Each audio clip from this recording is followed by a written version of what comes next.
Internet. Today I'm here to share with you my TBR for the month of April. In April I am participating in a month-long readathon called the Owls Readathon, which I would be surprised if you hadn't heard of it at this point because it's taking over the internet. But it is a readathon that was created and hosted by Book Roast, and it is based off of the Owls exams in the Harry Potter series. So OWLs, or OWLs, Ordinary Wizarding Levels, are the tests that you take in your 5th year of Hogwarts. Book Roast created this last year, although it's gotten a little bit more involved. So basically the way it works is each class that you would take at Hogwarts has a different reading prompt, and you read a book based on the prompt, and if you finish the book you pass the class. If you pass the class, then you passed your owl for that class basically. She has even gone a step further with this and created an entire list of like wizarding careers and what owls you would theoretically need to pass in order to like be successful in that career. It's very intense, and I'm probably not explaining it well, but I will link the announcement video down in the description because she is much better at explaining her own readathon than I am. But anyway, so of course, being the overachiever that I am, I decided to pick a career and play along. I have chosen the librarian track because I feel like that would be a fun career in the wizarding world, getting to be a librarian, maybe the Hogwarts librarian, the dream. And with that particular career, there are 5 owls that I will need to pass. So I have picked a book out for each of those classes. I'm hoping that I'll be able to read more than 5 books, of course. And once I get through these 5, the rest of the books I pick out to read the rest of the month, I'm going to base off another reading prompt. I just don't know what those are going to be yet because I want to focus on these first and make that the official TBR. So without further ado, let's get started. So the first class that I have to pass for this track is Ancient Runes, and the prompt is to read a retelling. So for that, I have chosen The Traitor Prince by C.J. Redwine. This is the 3rd book in her Ravenspire series, which are basically a series of companion novels, and each one is based off of a different fairy tale.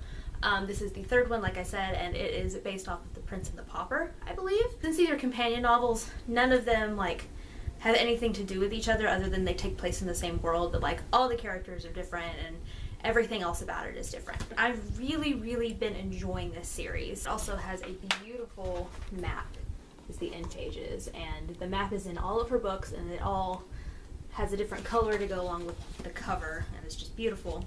But the thing I really like about these books is she doesn't shy away from how gruesome the story is supposed to be, because most fairy tales, the original ones, are quite different than kind of how they're known as now, mostly because of Disney. And her stories are very gruesome, and I like that. It makes it fun, it makes it unexpected. She's not afraid to go there. So I'm really looking forward to reading this. I will probably listen to the audiobook for this because I listened to the audiobook for the 2nd book and I really liked it. So definitely looking forward to getting into this one. The next class I have to pass is Arithmancy, and the reading prompt is to read a work written by more than one author. That was so hard to say. And so for this, I have chosen What If It's Us by Becky Albertalli and Adam Silvera. I'm kind of ashamed that I haven't read this yet, because it was one of my most anticipated books last year, but this is a YA contemporary. I believe that Becky writes from the perspective of one of the characters and Adam writes from the perspective of the other main character. And as someone who has read books by both of these authors, I'm very curious to see how they merge together, because Becky tends to write very happy-go-lucky books and Adam writes books that make you want to pull your heart out of your chest. So I'm very curious to see kind of how the two of them writing together is going to work and how this book is going to work. I've heard mostly positive things about it, so I'm really looking forward to diving into it. The next class I have to pass is Defense Against the Dark Arts. For that prompt, she usually picks a different spell or like thing that has to do with the dark arts, and for this time she chose the spell Reducto, and it is to read a title that starts with the letter R. So for that, I chose a book that I've had on my TBR for a while. I bought it a long time ago, and that is The Rest of Us Just Live Here by Patrick Ness. From what I have been told about this book, first off, I've heard that it's great, but I believe this is supposed to be more about the side characters in a lot of stories, rather than being about the chosen one like so many books are. This is about everybody else. that is involved in a story. I've heard it's really good. I've heard it's really diverse.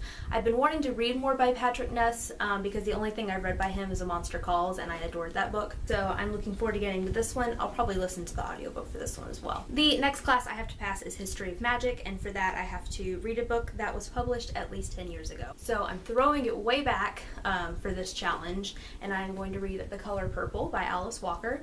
This is a book I've been wanting to read for many, many years, and I just never have. It's also on my top 10 list of books to read in 2019, so I will kind of get to kill two birds with one stone. With this one, yeah, I've heard it's amazing, it's queer, it ought to be a good time. And the final class I have to do for this particular challenge is Transfiguration, and you either have to read a book with sprayed edges or a red cover. I just happen to have a book that has sprayed edges on my TBR, so this worked out great, and that is The Sun Is Also a Star by Nicola Yoon. This is another YA contemporary that's actually being turned into a movie. I think it comes out in May, so I wanted to read this before the movie came out anyway, because I've heard it's great. So this kind of gives me a reason to do that. But since I have the Barnes & Noble exclusive edition, it has purple edges and it's beautiful. And all I really know about this is that it's about a girl whose family is about to get deported, and this, I think, is their last day in the States. And she meets this boy named Daniel, and they kind of make her last day a fun one. I don't think I've heard a bad thing about it, and I definitely want to see the movie, so I'm really looking forward to getting into the book. And that is it for my Al's Readathon TBR. Let me know down in the comments if you're participating in this readathon, because I've been really enjoying watching people's TBRs, especially since everybody's kind of doing it differently. Some people are just picking a book for each class, some people are doing the different careers. It's really interesting. So if you have a TBR, link it down below as well, like a video, or if you have an Instagram post, let me know and I'll go find it. But that's it for this video, and I'll see you guys next time with another video. Bye.